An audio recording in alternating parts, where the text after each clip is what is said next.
Una producción de Drop. Advertencia: cierra la puerta y métete debajo de tus sábanas, porque la historia que te voy a contar puede resultar muy perturbadora.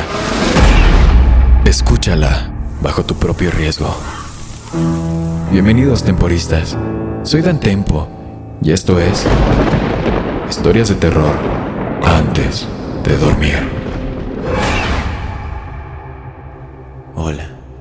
Así que te cuento esto aquí, sabiendo que la mayoría de la gente pensará que es una historia inconclusa, una obra de ficción escrita como si realmente hubiera sucedido. Lo entiendo y lo acepto. Conozco este lugar y, aunque no he visto muchas historias aquí, he disfrutado de lo que he escuchado. Pero tampoco sé a quién preguntarle sobre esto, sobre todo sin parecer loco, o recurrir a algún foro extraño donde me darán respuestas poco fiables de bromistas o personas locas. Así que, si alguien ha escuchado de algo así, o tiene alguna idea o sugerencia, por favor compártala. O si cree que me lo estoy inventando, lo entiendo y no hay resentimientos. Trabajo como asesor legal interno en una inmobiliaria mediana y bastante rentable del sureste.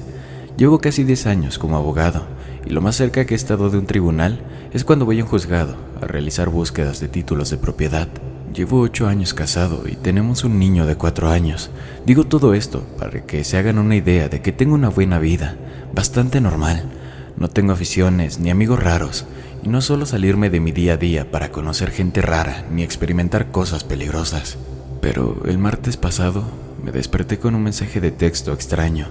Mi alarma estaba programada para las 7 a.m., pero mi teléfono vibró alrededor de las 6:40 y me despertó lo suficiente como para revisarlo. Decía: «Viste algo que no debías». Medio dormido, lo miré fijamente un minuto, tratando de descifrar qué había visto antes de que me diera cuenta de lo extraño del mensaje. En primer lugar, el remitente estaba en blanco, sin nombre, sin número, ni símbolos, ni indicios de espacios en blanco, como si alguien hubiera pulsado la barra espaciadora repetidamente y hubiera tomado la entrada como caracteres. Ni siquiera pude resaltar nada en el espacio del remitente. En segundo lugar, la fuente del mensaje era diferente. No es que fuera una fuente distinta a la normal, pero había varias letras que se desplazaban notablemente hacia arriba o hacia abajo, en comparación con las letras que la rodeaban en una palabra determinada. En tercer lugar, no he visto nada.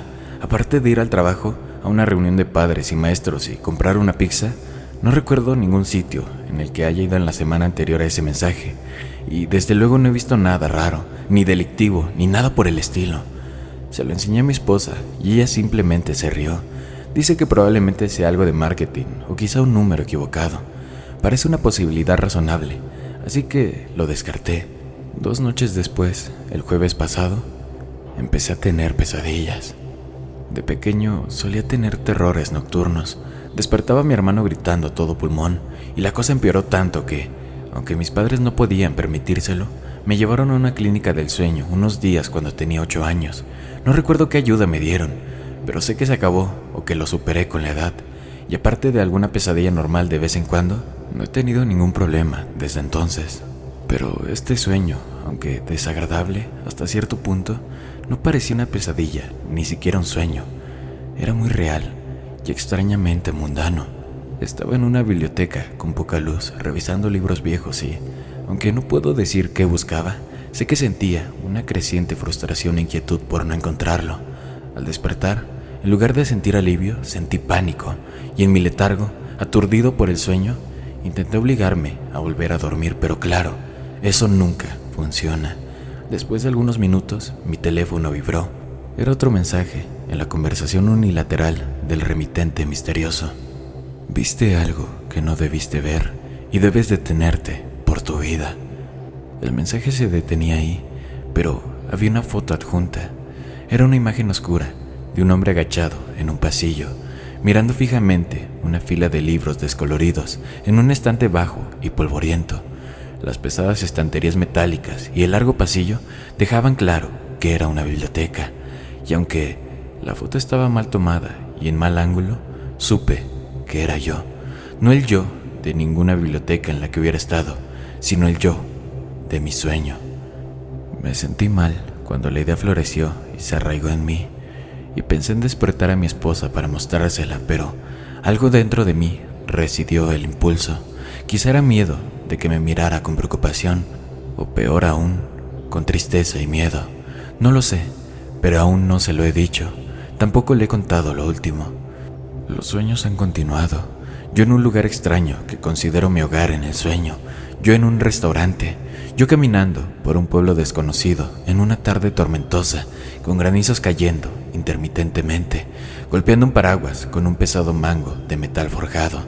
Todo esto parece real y me despierto con un pánico extraño. Sin embargo, no he recibido mensajes en los últimos días, y aunque he llegado a temer y odiar mi teléfono cuando vibra, esperaba que cualquier rareza que hubiera estado sucediendo se desvaneciera y que finalmente se llevara los sueños con ella. Esta mañana encontré una moneda en mi mesita de noche. La llamo moneda porque es un pequeño disco plano con forma de moneda y un peso que parece de metal, pero su superficie no es metálica. Parece una especie de cuero gris, casi como piel de tiburón. Es sólido y resistente y tiene algún tipo de relieve, aunque es difícil de distinguir debido a su color y textura. Probablemente sea mi imaginación, pero se siente cálido. El mensaje llegó unos minutos después. Viste algo que no debiste ver y debes detenerte antes de que tu vida se consuma. Creo que necesito ayuda, pero no sé de qué tipo. ¿Alguien ha tenido algo así antes? No sé qué está pasando y creo que el mensaje aún no ha terminado. Por favor, responde si sabes algo. Han pasado unos días y les traigo la actualización de lo que ha pasado. Mi hijo se ha ido. No sé cómo decirlo ni cómo empezar esto de otra manera, y no sé qué sentido tiene todo esto ahora mismo, pero también siento que este es el único lugar donde puedo hablar sin sonar como un loco, aunque sea solo, porque todos aquí piensan que es solo una historia que estoy contando. Cuando digo que se ha ido, mi hermoso, inteligente y gracioso Eric, a eso me refiero. No lo secuestraron, no lo fugaron, no lo desaparecieron. Por lo que sé, ha sido borrado de este mundo por completo. Después de mi primera publicación el otro día, tomé en serio algunos de los mensajes que recibí y decidí intentar responder los mensajes. Iba a esperar hasta el jueves porque sabía que mi esposa e hijo se irían a pasar unos días con sus padres. No por todo esto, ¿entiendes? Solo por una visita que llevaba planeando desde meses. El viaje es de 5 horas y a otro estado, así que no es algo que ocurra a menudo. Pero no vi ninguna razón para que no fueran esta vez, sobre todo cuando ninguna novedad parecía afectarles todavía, y yo estaba a punto de hacer algo que podría provocar alguna reacción desconocida. Así que ayer me desperté a las 6:30, pensando en madrugar y desayunar con ellos antes de ir a trabajar, ya que se habrían ido antes de que yo llegara a casa esa noche, y no los vería hasta el domingo. Al salir de nuestra habitación, vi que la puerta de Eric estaba cerrada. Fue extraño porque nunca cerramos esa puerta para poder escucharlo y vigilarlo mejor, pero pensé que simplemente la había cerrado y que o estaba jugando o seguía dormido. Llamé y abrí la puerta, pero no era su habitación. Era la misma habitación, pero sin rastro de Eric. Donde había estado su cama, había una máquina elíptica de ropa colgada. En lugar de una colección de militares y tanques en el suelo, había cajas de libros y un televisor viejo. La habitación no estaba llena, pero no había señales de que se hubieran movido objetos recientemente. Incluso busqué en las paredes los agujeros de las chinchetas donde habían colocado los pósters de Eric, pero las paredes estaban sin marcar y cubiertas de pintura vieja y descolorida. Debes entender que hace 2 semanas habría salido de la habitación inmediatamente, pensando que había cometido un error o que me estaba volviendo loco, y habría buscado la habitación adecuada o algún tipo de ayuda. Pero ahora ya temo estar volviéndome loco o que algo terrible y grave me acontezca. Me preocupo más por observar y reflexionar para ver si la realidad coincide con lo que percibo. Así que solo después de revisar la habitación a fondo y no encontrar rastro de mi hijo, revisé las demás y solo después de haber buscado por todas partes en el piso de arriba, comencé a buscar a mi esposa. En retrospectiva, me parece extraño no haber pensado que ella también se iría. Quizá tenía una vaga sensación animal de su presencia en la casa, o quizá estaba demasiado abrumado para procesar más en ese momento. En cualquier caso, ahí estaba, comiendo un tazón de cereal en la barra que separa la cocina del salón. Al principio me dedicó una sonrisa soñolienta, pero se desvaneció rápidamente al ver mi expresión y escuchar lo que decía. ¿Dónde está Eric?, pregunté. ¿Quién Eric?, respondió ella. Intenté mantener la voz serena. Podía sentir el miedo y la rabia apoderándose de mí. Eric, nuestro hijo, ¿dónde está? ¿Qué pasó con su habitación? ¿Por qué te ves confundida? Juro que parecía realmente preocupada cuando se levantó y vino hacia mí. Cariño, tienes que tranquilizarte. Creo que tuviste ese sueño raro, uno en el que teníamos un hijo, supongo. No tenemos hijos, al menos no todavía. Yo estaba negando con la cabeza mientras ella hablaba. No, estás mintiendo, estás bajo el control de alguien. Tenemos un hijo, carajo, se llama Eric. Cumplirá 5 años en junio, el día... Empecé a llorar un poco en ese momento, y cuando ella me abrazó, no me aparté. Seguimos hablando durante las siguientes 2 horas, durante las cuales me mostró álbumes de fotos, redes sociales, correos electrónicos que no mostraban ningún rastro de Eric.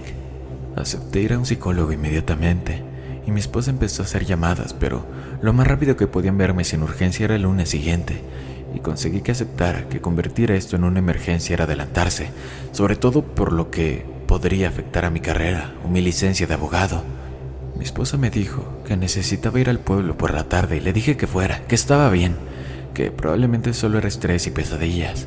En realidad, necesitaba que fuera para tener tiempo para lo que tenía que hacer. Puede que esté loco, pero quiero estar seguro antes de comprometerme en ese camino. Si me medican o peor aún me internan, podría ser demasiado tarde. Así que se va. Yo la saludo con la mano y le aseguro que me quedaré ahí. Y 10 minutos después estoy en mi coche. Me gustaría decir que le mentí para protegerla, y es cierto, pero no es toda la verdad. Tampoco confiaba del todo en ella y quería confirmar la existencia de Eric sin ella. Así que me dirijo a su escuela. Hablo primero con su profesora y luego con la administración. Lo hago en ese orden a propósito porque yo sé probablemente que nunca llegará la profesora si ya he estado haciendo preguntas raras con la secretaria. Intento hacer mis preguntas con calma y cierta sutileza, pero es difícil lograrlo cuando se pregunta por un niño que ha sido borrado o que nunca existió. Tanto la profesora como la secretaria dijeron que Eric nunca estuvo en esa escuela. También actuaron como si no me conocieran, cuando recuerdo haber ido a la jornada de puertas abiertas, a 2 conferencias y al programa de Navidad. Después me quedé sentado en el coche unos minutos, llorando, intentando conciliar lo que sabía y sentía con el mundo en el que había despertado. Estuve a punto de rendirme e irme a casa antes de que me echaran de menos, cuando algo me vino a la mente. Conocía a esa profesora. Aparte de mi parentesco con Eric, nunca había ido a esa escuela ni conocido a esa profesora. Sin embargo, sabía su nombre, su cara, dónde estaba su habitación y qué aspecto tenía. En cualquier caso, decidí seguir adelante. Le escribo a mi esposa, disculpándome por irme, diciéndole que no se preocupe y que volveré al día siguiente. Tengo un largo viaje por delante. Eric nació en el mismo condado que mi esposa, el mismo lugar en el que pensé que iría hoy a visitar a sus abuelos. Ya había rechazado intentar confirmar su existencia con los padres de mi esposa por varias razones, pero quería consultar el registro de nacimiento en el juzgado de sesiones del condado. Era una de las pocas formas oficiales de verificar la existencia de un niño pequeño, y esperaba que si había algún tipo de manipulación, tal vez no fuera tan profunda. Y sí, sé que sueno paranoico, y lo pareceré más adelante, pero tengo que saber respuestas. Después de enviarle un mensaje largo a mi esposa, finalmente le envié un mensaje al número desconocido. ¿Qué le pasó a mi hijo? Probablemente escribí y borré 10 veces mensajes diferentes antes de decidirme por ese. No era muy vago ni específico, ni demasiado emotivo ni confrontativo. Esperé 10 minutos por una respuesta, pero no llegó. Dejé el teléfono y salí. No había manera de que llegara al juzgado de sus sesiones antes de que cerrara, así que conduje despacio, aprovechando el tiempo para pensar. En un momento dado, paré a comer algo en un restaurante de comida rápida, entrando solo para estar fuera del coche un rato. Me senté dentro, después de obligarme a comer unos bocados de una hamburguesa que no quería cuando se me ocurrió una idea. Había traído esa moneda extraña conmigo. No recordaba haberla tomado, pero tenía muchísima prisa cuando salí de casa. Volví a la barra de condimentos del restaurante y tomé 5 paquetes de azúcar. Los vacié en la mesa y los extendí en un círculo grueso pero uniforme, un poco más grande que la moneda. Mi idea era intentar presionar la moneda contra el azúcar para ver si podía distinguir algo en la huella que dejaba. Lo hice por ambos lados, y en un lado había formas extrañas y lo que podrían ser palabras en un borde, pero eran tenues y no reconocía nada. En el otro lado parecía ver una foto de algo, quizás una ballena. Intenté tomar fotos con mi teléfono, pero el flash las difuminaba y ningún flash era demasiado oscuro. Me di por vencido y volví a la carretera. A las 10:30 ya estaba cerca de la zona y buscaba dónde aparcar para pasar la noche. Me daba un poco de miedo la idea de conseguir una habitación con mi tarjeta, como si alguien me encontrara y me atrapara mientras dormía. Ya había sacado dinero del cajero automático antes de salir esa tarde y necesitaba algo para comer y gasolina. Pero hablando de gasolina, necesitaba un poco. Había estado tan preocupado que no me fijé que me había quedado sin gasolina y la única gasolinera en los siguientes 48 kilómetros estaba iluminada, pero cerrada. El cartel de la puerta decía: regreso a medianoche. Y aunque no tenía garantía de que fuera cierto, mi estupidez me había dejado con pocas opciones, así que me senté a esperar. La recepcionista regresó unos minutos antes de la medianoche, como había prometido, pero algo más ocurrió antes de que llegara. Había salido del coche por segunda vez para estirar las piernas y despertarme un poco, paseando por el aparcamiento iluminado de la gasolinera y observando la oscuridad circundante. A lo lejos, veía las sombras tenues de un par de casas, parcialmente iluminadas por 3 farolas ámbar que parecían colocadas al azar para iluminar mal ese punto de la calle. Todo estaba tan quieto y silencioso. Sentía que era el único ser vivo en un mundo muerto o congelado. Entonces, vi movimiento a lo lejos. Estaba al borde del haz de luz que proyectaba la farola más lejana, apareciendo y desapareciendo en la oscuridad. No veía mucho, y lo primero que pensé fue que era una bolsa de plástico grande o algo así, arrastrada por el viento, pero no se movía bien y no había viento. Apenas la veía, clara y oscura, brillante y ondulante, a varios metros del suelo, meciéndose como un globo obsceno tirado por un niño invisible. Corrí de vuelta a mi coche, me encerré dentro y estaba listo para dejarlo con o sin gasolina, pero cuando volví a mirar, ya no estaba. Cuando la chica vino y abrió la puerta, le di $40 y puse gasolina lo más rápido posible, volviendo a la carretera demasiado rápido, pero manteniendo el control al volante. No paré hasta llegar al juzgado y aparqué cerca para pasar la noche. Mi plan era dormir en el coche, pero no había forma de dormir. Seguí pendiente de esa figura y escribiendo esto que te estoy contando. Si puedo, lo publicaré más adelante. Esto se ha convertido en una especie de diario para mí y aún tengo la esperanza de que pueda ayudar, pero al menos será un registro, como mínimo. Actualización. Al parecer la señora encargada de los registros de nacimiento y de función está en un funeral y no volverá hasta después del almuerzo, así que lo dejaré por aquí. Intentaré contarles más adelante lo que encontré y cualquier otra actualización. Gracias a todos de nuevo por escuchar y ayudar. A ver, ¿cómo empezar? Me han pasado muchas cosas estos últimos días. Estoy usando el wifi de la recepción de un motel donde me alojé anoche y he estado vagando sin rumbo desde el sábado, sin pasar más de una noche en el mismo sitio, pero creo que se acabó. No me sirve de nada y estoy muy cansado. Y eso no fue lo primero, no es donde nos quedamos, ¿verdad? Volví a escuchar lo que publiqué la última vez y todo era cierto. Estos últimos días me han convencido de que o estoy tan loco que probablemente esté en una habitación acolchada ahora mismo, meciéndome en mis propios excrementos, soñando con todo esto, incluso hablando con la nada. O tal vez es real. Si es real, creo que es muy probable que esté en el infierno, en cuyo caso sería real o solo un tormento imaginario. No lo sé, pero a estas alturas me parece bastante gracioso el significado. Pero volvamos a la historia, ¿no? Tengo que contarla, maldita sea. Y la cuento, me siento obligado, y cuando lo digo, me siento más tranquilo que en cualquier otro momento. Pero ya basta de quejarme. Continuemos con esto. Volví al juzgado de sucesiones esa tarde y me reuní con la señorita Mercedes, quien fue muy amable y servicial, aunque no me ofreció ninguna ayuda real. me dijo que todos los registros en papel se habían transferido a su base de datos desde 2002, lo que, por supuesto, incluía a Eric, nacido en el 2013. No había rastro de él. Intenté con todos los parámetros de búsqueda, pero no tuve suerte. Entonces empecé a preguntar sobre la posibilidad de consultar los registros físicos. Incluso cuando ingresan esos registros en un sistema informático, en la mayoría de los casos deben conservar los originales de los registros vitales. La mujer volvió a ser muy servicial, diciendo que tenía suerte porque tenían registros desde 1982 en el juzgado, aunque estaban a punto de transferir todo hasta 2015 en un almacén externo en las próximas semanas para tener más espacio. Después, las copias en papel de los originales requerían una solicitud por escrito y un plazo de entrega de unos días, pero, de nuevo, señaló sin ironía que hoy era mi día de suerte. Me condujo a una habitación cavernosa llena de libros de escrituras y planos de terrenos, lo que me hizo darme cuenta de que ni siquiera había llamado al trabajo el día anterior ni hoy. Dejando de lado ese pensamiento, la seguí por otra puerta hasta una habitación más pequeña y abarrotada de archivadores. Me mostró cómo funcionaba el sistema de archivos y me ofreció ayudarme, pero le dije que podía ocuparme de ello yo mismo. Planeaba ser minucioso, así que inventé una historia más elaborada, que estaba haciendo una investigación genealógica y que Eric era el primo lejano. Esto facilitó la explicación de que necesitaba tiempo para revisar los registros no solo de él, sino también de cualquier otro tipo de pariente. En realidad, solo quería estar a solas con los registros y asegurarme de que no se hubieran archivado mal si no encontraba su certificado de nacimiento de inmediato.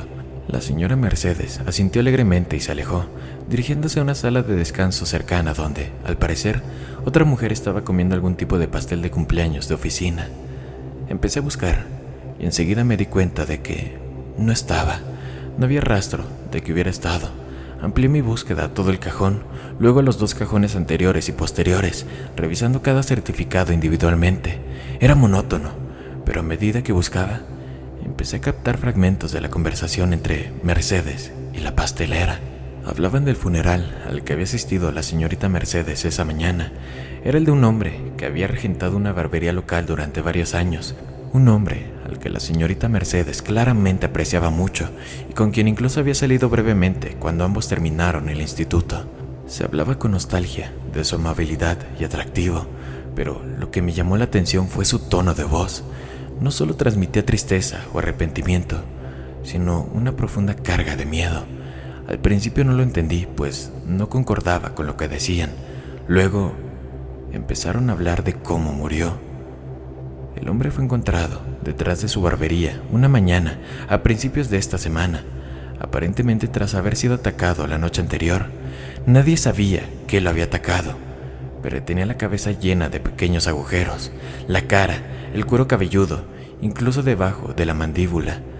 La pastelera, cuyo hermano al parecer era el forense local, dijo que eran como marcas de dientes, pero dientes largos como agujas y de todos los ángulos, algo que nunca había visto. En cualquier caso, los daños habían sido cuantiosos. Tenía la cabeza aplastada y perforada gravemente, y según el mismo forense, y esto último no se había mencionado públicamente, aunque las lesiones lo habrían matado, en realidad murió lentamente por asfixia, probablemente mientras aún era mordido. En ese momento, las mujeres me miraron y me di cuenta de que había dejado de mirarlas a escondidas y las estaba observando fijamente.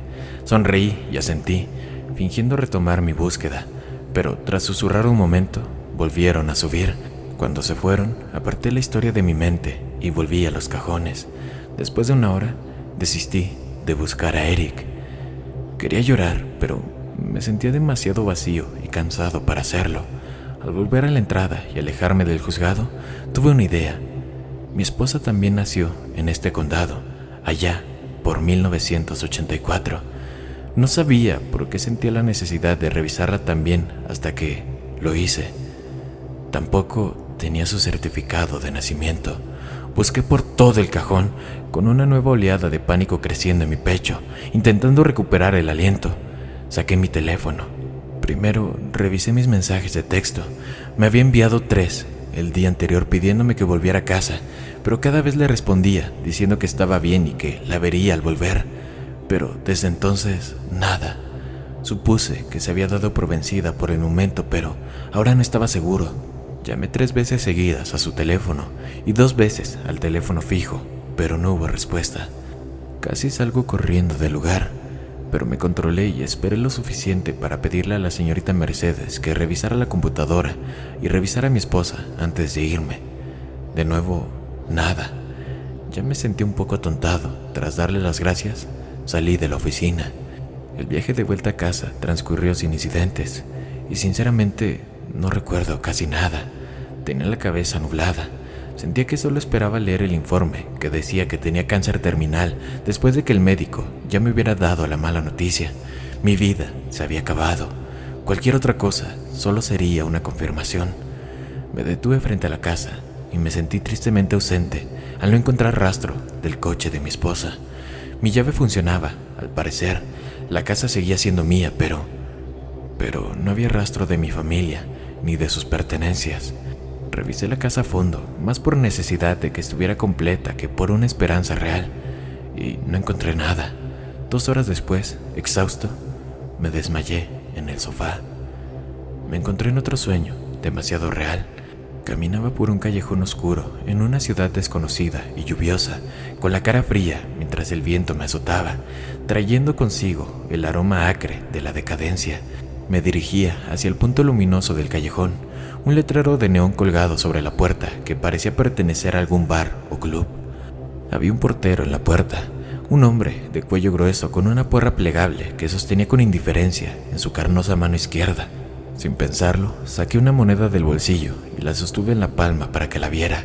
Era la moneda extraña que había encontrado, o su gemela. En el sueño, la vi y la sentí latir y moverse ligeramente en mi palma. Tras observarlo un momento, el portero asintió y me dejó pasar. Me desperté de repente en ese momento y vi que aún estaba oscuro. Mi teléfono se había quedado sin batería, pero después de cargarlo unos minutos, me dijo que era sábado por la noche, alrededor de las 9 p.m. Había dormido más de 20 horas. No había llamadas perdidas, ni mensajes, ni señales de que alguien hubiera entrado mientras yo estaba fuera. Estaba solo. Me di un baño, esperando despejarme y cansarme del creciente olor a sudor viejo. Todavía estaba entumecido, pero notaba que no había comido en más de un día, así que calenté un poco de sopa en el microondas y le di sorbos mientras miraba por las puertas francesas que daban a nuestro patio trasero y al jardín. Me quedé ahí mirando fijamente un momento antes de ver la cosa flotando ahí. Era lo mismo que había visto en la gasolinera, o algo parecido. Había muy poca luna esa noche, pero tenemos un poste de luz de seguridad que iluminaba muy bien el patio trasero. Pude ver la cosa acercándose lentamente, todavía a 30 metros de distancia, pero ondulando lentamente de un lado a otro mientras cruzaba la distancia perezosamente. He pensado mucho en cómo describir esta cosa y todavía no lo sé. En cierto modo me recuerda a una medusa gigante y pálida. En otros parece una bolsa de tintorería semiopaca que ha cobrado vida de forma obscena. Si tiene cabeza, es la masa redondeada, la que se mueve hacia adelante, una bola de carne pálida y en gran parte traslúcida que flota en el aire. En el centro de ese montículo hay una bola de oscuridad que se retuerce. Me recordó imágenes que he visto de una bola de serpientes apareándose. Si esta cosa tiene un centro, un núcleo, una cara, este núcleo canceroso lo es. Pero eso no es todo. Alejándose de él, parcialmente colgando, parcialmente flotando por alguna suspensión desconocida, se encuentran más hebras largas de la misma carne pálida y brillante. Como la cola de un cometa, sigue lentamente tras el montículo, moviéndose en corrientes desconocidas mientras hebras más pequeñas se lanzan ocasionalmente como si saborearan el aire. Lo miré fijamente durante al menos 10 segundos antes de poder moverme.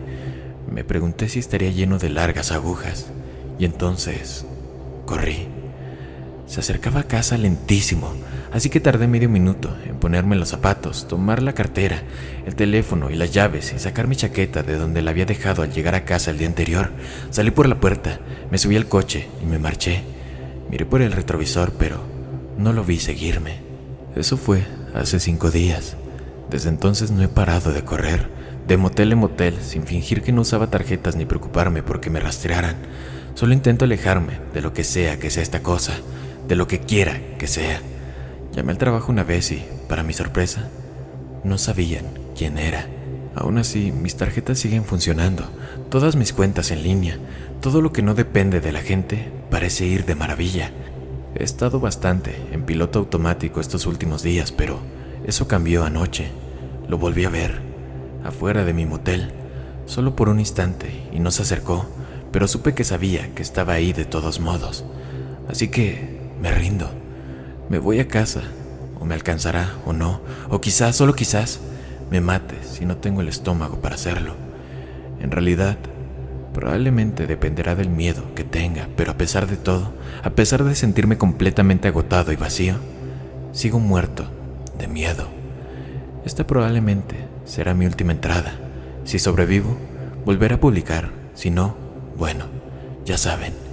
Gracias por escuchar todo esto. Estoy tan solo ahora y significa mucho para mí hablar de esto, incluso en un formato tan extraño, aunque signifique gritar a la oscuridad. Gracias. Y aquí estoy de nuevo. Para cuando llegué a casa el jueves por la noche, había decidido que quería que la cosa viniera. Si quería que volviera para acabar conmigo o para intentar matarla, cambiaba a cada momento. Pero la idea de contraatacar se había ido gestando poco a poco a lo largo del día y se mantuvo constante. Estaba harto de ser víctima de todo esto, de que me arrebataran cosas. Los pensamientos suicidas se desvanecieron cada vez más, en gran parte gracias a las palabras de aliento que he recibido aquí, y aunque seguía resignado a la probabilidad de morir, decidí que aún me quedaba un poco más de fuerza para resistir. Así que por supuesto, no pasó nada esa noche. Al llegar a casa, la revisé a fondo y estaba intacta desde la última visita, ni rastro de mi familia ni de sus pertenencias. Ahora, superada la conmoción inicial por todo lo sucedido y un poco más descansado, tenía más tiempo para estudiar el patrón que había dejado su eliminación. No solo habían desaparecido todas sus pertenencias, sino que también había otras cosas desaparecidas o diferentes. Mi hijo había hecho la huella de una mano en arcilla en octubre para un proyecto escolar. Me la había regalado y desde entonces estaba expuesta en la cocina, contra el salpicadero, en un pequeño soporte para una foto, una tarjeta de béisbol o algo similar. La huella y el soporte habían desaparecido. Tenía un impermeable largo y encerado que mi esposa me había regalado hacía 2 años. Era muy caro y bonito, aunque casi nunca lo usaba. Revisé nuestro armario de abrigos y también había desaparecido. Incluso cosas como los muebles eran diferentes.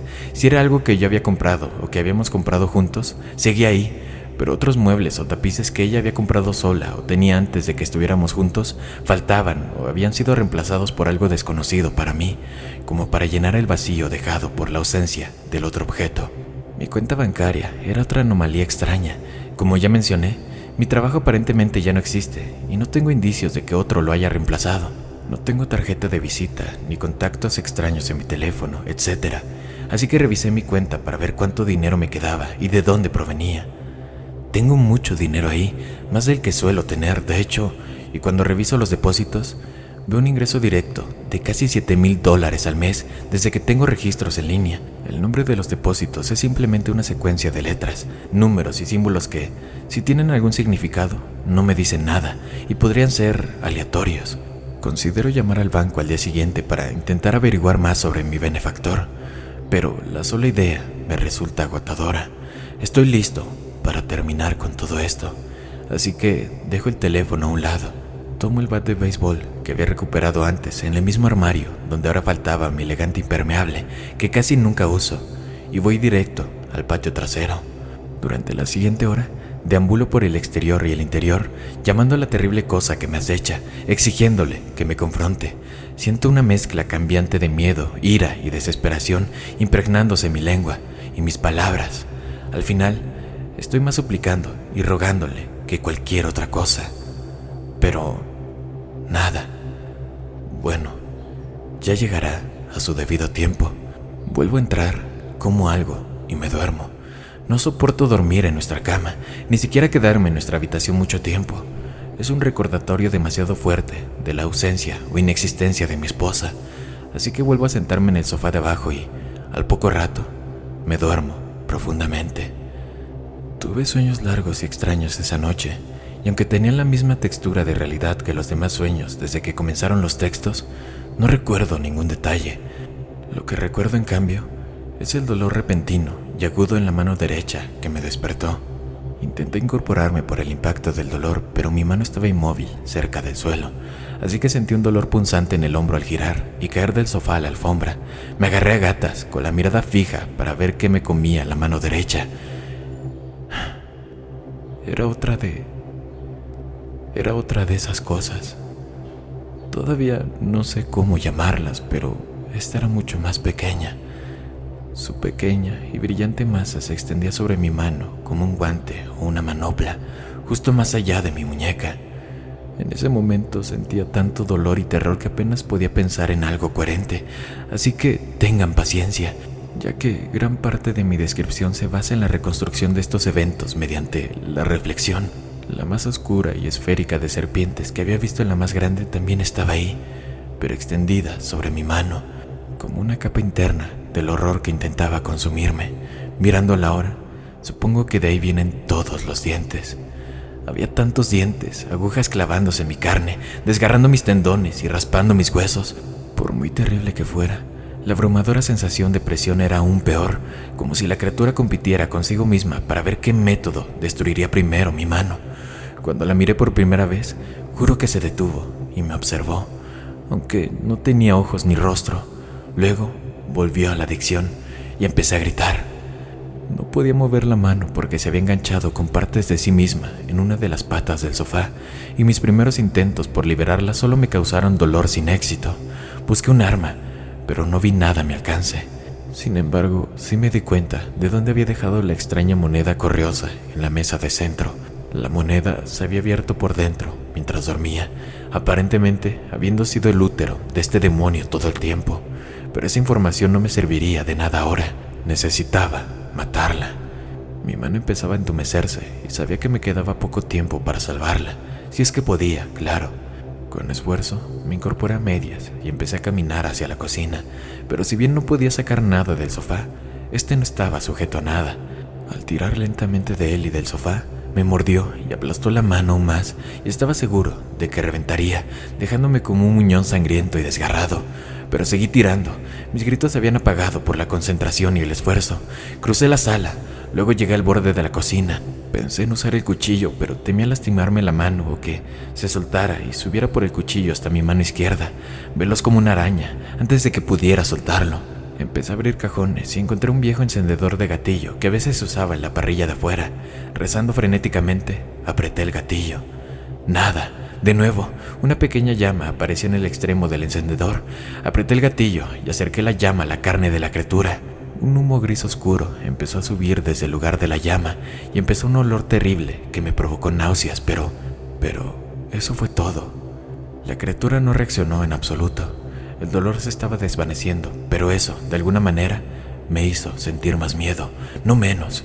Miré a mi alrededor en busca de alguna nueva arma, pero no vi nada más que un pequeño salero de vaca que debía de ser uno de los objetos de reemplazo, pero nunca lo había visto antes. De repente pensé en babosas de jardín y al no tener otra opción, tomé el salero y le di la vuelta. Afortunadamente, la sal se derramó y esta vez la reacción fue inmediata. La carne lechosa se volvió negra donde cayó la sal y pareció pegarse y quemar a la criatura cuando intentó soltar mi mano. Apoyé el pie derecho sobre ella y la palma de la mano para sujetarla mientras la sacudía más, frotando la mano contra el suelo para atrapar los cristales de sal que al principio no habían dado con el blanco. La criatura se estremeció violentamente y luego se quedó quieta. A pesar del continuo marchitamiento de su carne, saqué la mano de su cadáver y seguí sacudiendo la sal con la otra, hasta que se desecó en un pequeño fajo negro de carne que empezó a agrietarse y desmoronarse ante mis ojos. Me quedé mirando los restos del monstruo durante lo que parecieron varios minutos, asegurándome de que no se reconstruyera antes de girarme para mirar la mano que sostenía en mi regazo. No había sangre ni supuración de ningún tipo. En cambio, mi mano parecía ligeramente hinchado, pero por lo demás, normal, salvo por los cientos de pequeños agujeros que ahora adornaban casi cada milímetro de mi piel. Incluso la piel de los laterales de mis dedos tenían agujeros, además de múltiples agujeros en cada uña. En los lugares donde podía ver claramente las venas, también había agujeros, pero seguía sin haber rastro de sangre. Y no me dolía ni una pizca de dolor. En realidad, mi mano simplemente colgaba flácida sobre su muñeca, sin siquiera un cosquilleo ni una sensación fantasma. Mientras intentaba decidir qué hacer, miré mi teléfono y me di cuenta de que eran las 2 de la madrugada del sábado. Había dormido casi 30 horas. Consideré ir a urgencias por un momento, pero dudé. Sabía que mi estado probablemente parecía extraño en el mejor de los casos y completamente loco en el peor. Y por el momento parecía estar bien físicamente, a menos de que me hubieran inyectado algún veneno, algo con lo que el hospital probablemente no podría ayudar. Finalmente, decidí ir al médico al día siguiente, a menos que las cosas empeoraran. Aunque no dormí más esa noche, mi mano permaneció igual y no pasó nada más. Esta mañana fui al médico. Como era sábado, tuve que ir a una clínica de urgencias al otro lado de la ciudad, en lugar de mi médico habitual, si es que todavía tengo uno. Pero al parecer mi tarjeta del seguro médico seguía vigente y en media hora ya estaba en una sala de examen. La doctora de guardia era una joven agradable que parecía muy bien informada, pero también tenía mucha curiosidad por saber cómo se había producido la lesión. En lugar de intentar inventar una mentira elaborada que probablemente parecería inverosímil, simplemente le dije que no lo sabía, que me desperté fuera de casa y mi mano estaba de esa forma. Esto la llevó a revisar si tenía alguna lesión en la cabeza o un pico de presión arterial que me hubiera causado el desmayo, pero finalmente no pude decir mucho más allá de que parecía tener un daño nervioso grave, basándose en mis signos clínicos y las heridas que tenía. Me tomó radiografías y vi una pequeña fractura en mi dedo anular, pero dijo que cualquier examen más profundo tendría que hacerse en el hospital. Le dije que no creería que necesitara el hospital, pero que pronto haría seguimiento con el médico. Ella protestó, sugiriendo que una lesión tan extraña y grave debería ser revisada más a fondo de lo que podía hacer en una clínica y de inmediato. Le di las gracias y me fui. Conduje a casa, intentando evitar mirarme la mano derecha, tanto por su aspecto asqueroso como por ser un constante recordatorio de la noche anterior. Al entrar, me la vendé, no porque lo necesitara, sino simplemente por no mirar la piel picada. Mi objetivo había sido permanecer despierto la mayor parte del día, vigilándome la mano y atento a un nuevo ataque. A mi pesar, al mediodía caí en un sueño profundo y sin sueños. Al despertar, un hedor horrible y podrido me asaltó la nariz. Enseguida miré mi mano vendada, empapada y llena de bilis marrón verdosa. Conteniendo las arcadas, corrí al fregadero y me quité la venda. Metí la mano bajo el agua y vi que no resumaba nada. Era como si hubieran abierto los agujeros como un grifo sucio y luego los hubieran cerrado. Me lavé la mano varias veces y luego la sequé con cuidado, sintiendo una nueva tristeza y pánico al verla colgando al final de mi brazo como carne muerta. Sentí que se me llenaban los ojos de lágrimas y volví a la sala, donde por primera vez vi el bolígrafo y el papel en el suelo. Era un viejo bloc de notas que me resultaba vagamente familiar, pero no recordaba cuándo ni dónde. Cerca había un bolígrafo de los que teníamos en casa para tomar notas o firmar cheques. Ambos tenían ligeras manchas secas del mismo líquido que se había filtrado entre mis vendajes, y el bloc tenía algo escrito. Reconozco mi letra y soy diestro. Por eso, y las manchas, estoy seguro de que escribí estas palabras con la mano muerta mientras dormía.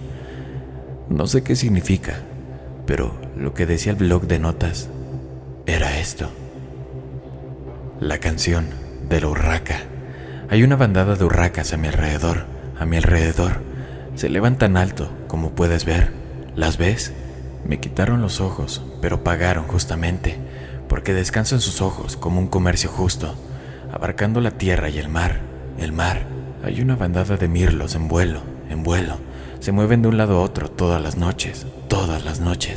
Me quitaron las orejas, picos afilados y torcidos, pero me favorece con cada llanto sollozante, encontrando en los espacios alejados de la luz. Hay una bandada de cuervos llorando fuerte. Proyectan sombras grandes como una nube, un sudario. Me quitaron la lengua y con ella la voz. Para entonces yo era fuerte, no tenía elección. Hay un ciervo lleno de grajos y soy yo. Mira los restos en el campo donde yo solía ser. Pero ahora me muevo libre, todavía joven y hambriento, todavía extendiéndome hacia el vacío. Te veo, brillando ahí, tu espíritu, inconsciente. Al terminar de leerlo, vibró mi teléfono. Era un mensaje de texto. Decía: ¿viste algo? que no debías, pero ahora verás y contarás mucho, mucho más. Planeo que esta sea mi última publicación, al menos por ahora. Si publico más, será por algún cambio o actualización importante, o si tengo algo nuevo que compartir. Que Dios me ayude, pero no sé si contar estas cosas sea bueno o malo. Necesito tiempo para pensar. Gracias de nuevo por todo su apoyo. Espero que esta publicación los encuentre bien. Hasta pronto. Espero que esta historia les haya gustado y los haya dejado con 1000 dudas, al igual que a mí. Si es así, sigan este podcast en Spotify. Estamos a punto de llegar a los 100,000 seguidores. También síganme en Instagram, búsquenme como Dantempo Plus. Y sin más, buenas noches, querido amigo y amiga mía. Una producción de Drop.